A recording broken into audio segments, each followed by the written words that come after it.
حضرت میاں میر رحمۃ اللہ تعالی علیہ یہ وہ اللہ کے ولی ہیں کہ جو مغلیہ خاندان کے پیر و مرشد، وہ مغلیہ خاندان کہ جنہوں نے کئی سو سال تک ہند میں اپنی حکومت قائم کی رکھی، اس مغلیہ خاندان کے پیر و مرشد حضرت میاں میر رحمۃ اللہ تعالی علیہ آپ لاہور میں تشریف فرما ہیں۔ کچا صاحب کا مکان تھا، لاہور میں تشریف فرما ہیں۔ اولیاء کرام کو دنیا داری کے معاملات میں کوئی دلچسپی بھی نہیں ہوتی، یعنی انہیں یہ خیال نہیں آتا کہ میں نے اپنا محل بنانا ہے، میں نے اپنی کوٹھی بنانی ہے، اپنی کاریں بنانی ہیں، میں نے جائیدادیں بنانی ہیں، بلکہ اصل سچا اللہ کا ولی وہی ہوتا ہے کہ جو دنیا سے بے رغبتی قائم کرے اور رب تعالیٰ کے ساتھ رغبت رکھے، رب کے ساتھ تعلق کو مضبوط رکھے۔ اصل اللہ کا ولی وہی ہوتا ہے۔ حضرت میاں میر رحمۃ اللہ تعالی علیہ آپ اپنے کاشانہ اقدس میں آرام فرما رہے ہیں، دوپہر کا وقت تھا۔ آپ کا ایک مرید باہر دربان بیٹھا ہوا ہے، آپ اندر آرام فرما رہے ہیں اور باہر دروازے پر آپ کا دربان وہ تسبیح پڑھ رہا ہے۔ اب مغلیہ خاندان کا ایک بادشاہ اورنگزیب عالمگیر نوجوانی کی عالم میں بادشاہ بن گیا۔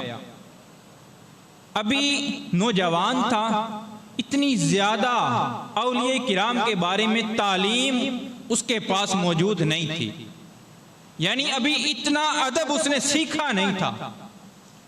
وہ لاہور سے گزرا اور مغلیہ خاندان کا جو بھی بادشاہ لاہور سے گزرتا تھا، حضرت میاں میر رحمۃ اللہ تعالی علیہ آپ کی بارگاہ میں آ کر حاضری پیش کرتا، پھر آگے جاتا، کیونکہ پیر و مرشد ہیں۔ اب وہ بادشاہ اورنگزیب عالمگیر وہ بھی گزر رہا ہے اپنے قافلے کے ساتھ، شاہانہ تاج پہنا، شاہانہ لباس پہنے، ساتھ فوج، سیکیورٹی، سارا کچھ وزراء ساتھ ساتھ چل رہے ہیں۔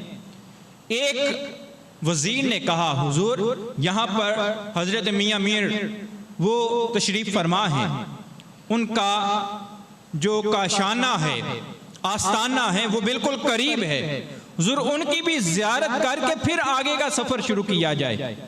اور اورنگزیب عالمگیر کہنے لگا ٹھیک ہے۔ اب دوپہر کا وقت ہے، بادشاہ دروازے پر پہنچا، زیارت کرنی ہے۔ بادشاہ نے اس دربان کو کہا کہ اے دربان، حضرت میاں میر کہاں ہیں، بزرگ کہاں ہیں؟ تو وہ دربان کہنے لگا کہ پیر و مرشد اندر آرام فرما رہے ہیں۔ بادشاہ کہنے لگا کہ تم دربان ہو لہٰذا دروازہ کھولو، میں زیارت کرنا چاہتا ہوں، انہیں بتاؤ کہ مغلیہ خاندان کا بادشاہ آیا ہے، زیارت کرنا چاہتا ہے۔ وہ دربان آگے سے کہنے لگا کہ اجازت نہیں ہے دروازہ کھولنے کی، کیونکہ پیر و مرشد اندر آرام فرما رہے ہیں، لہذا دروازہ کھولنے کی اجازت نہیں۔ دروازہ اس نے نہ کھولا۔ بادشاہ بڑا غصے میں بولا کہ میں وہ بادشاہ ہوں جس سے لوگ اجازت لے کر آتے ہیں، جس سے بڑے بڑے وزراء اجازتیں لے کر آتے ہیں، اور تم کہتے ہو کہ اجازت نہیں دروازہ کھولنے کی۔ اس نے ایک رکا لکھا، خط لکھا۔ خط میں کیا لکھتا ہے کہ حضور میں آپ کی زیارت کرنے کے لیے آیا تھا، لیکن آپ کے دربان نے مجھے اندر نہیں آنے دیا، اور مجھے یہ بات پسند نہیں آئی کہ کسی درویش کے دروازے پر یا کسی صوفی، کسی پیر کے دروازے پر کوئی دربان موجود ہو، کوئی چوکیدار موجود ہو، لہٰذا مجھے یہ بات پسند نہیں آئی۔ رکا لکھا، اس دربان کو دیا، سفر شروع کر دیا، آگے کی طرف چل پڑا۔ اسی وقت حضرت میاں میر رحمۃ اللہ تعالی علیہ آپ بیدار ہوئے۔ بیدار ہو کر آپ نے جب باہر تشریف لائے، دربان کو دیکھا پریشان، پوچھا کیا بات ہے؟ عرض کی حضور وقت کا بادشاہ آیا تھا اور یہ رکا دے کر گیا ہے، مجھے کہتا تھا دروازہ کھولو، میں نے کہا دروازہ کھولنے کی اجازت نہیں ہے، رکا، دیکھ کر چلا گیا۔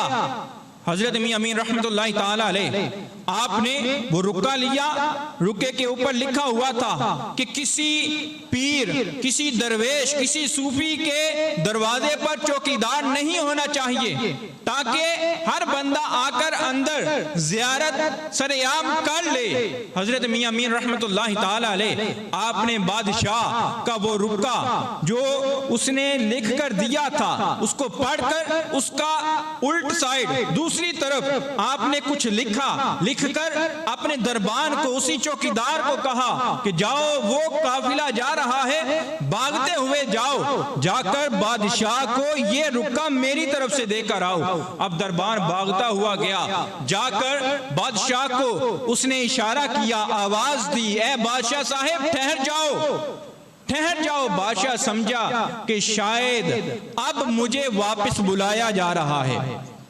بادشاہ کیونکہ جوانی کا عالم تھا، جوش کا اس کے پاس عالم تھا، بادشاہ کہنے لگا اب میرے پاس وقت نہیں، اب میں ملاقات نہیں کرنا چاہتا۔ دربان نے کہا ملاقات نہ کرو، لیکن یہ رکا ضرور لیتے جاؤ، یہ پیر و مرشد کا لکھا ہوا رکا لے کر جاؤ۔ بادشاہ نے کہا اچھا لاؤ۔ اس نے سوچا شاید اس میں بھی خوش آمدید لکھا ہوگا کہ بادشاہ تو آیا تھا، میں تجھے خوش آمدید کہتا ہوں، اور تو پورے ہندوستان کا بادشاہ ہے۔ اب بادشاہ کی سوچ یہ تھی، لیکن جب رکا پکڑا، رکا دیکھا کہ اس کے اوپر لکھا کیا ہے، اس کے اوپر لکھا تھا اے بادشاہ تو کہتا ہے کہ کسی صوفی، کسی عالم یا کسی پیر و مرشد یا کسی اللہ کے ولی کے دروازے پر دربان نہیں ہونا چاہیے۔ اے بادشاہ تو یہ کہتا ہے کہ دربان نہیں ہونا چاہیے، لیکن میں یہ کہتا ہوں کہ دربان ضرور ہونا چاہیے۔ اور ضرور ہونے کی وجہ کیا ہے؟ وجہ یہ ہے کہ تجھ جیسا دنیا کا کوئی کتا کسی اللہ کے ولی کے پاس نہ پہنچ جائے، اندر نہ آ جائے، باہر ہی رہے۔ بادشاہ اب غیظ و غصے میں وہاں سے آگے چل پڑا۔ یہاں سے پتہ یہ چلتا ہے کہ الا ان اولیاء اللہ لا خوف علیہم ولا هم یحزنون، اللہ کے ولی کسی سے بھی نہیں ڈرتے، چاہے سامنے وقت کا بادشاہ ہی کیوں نہ ہو۔ وقت کا بادشاہ تھا پورے ہندوستان کا، لیکن اس وقت حضرت میاں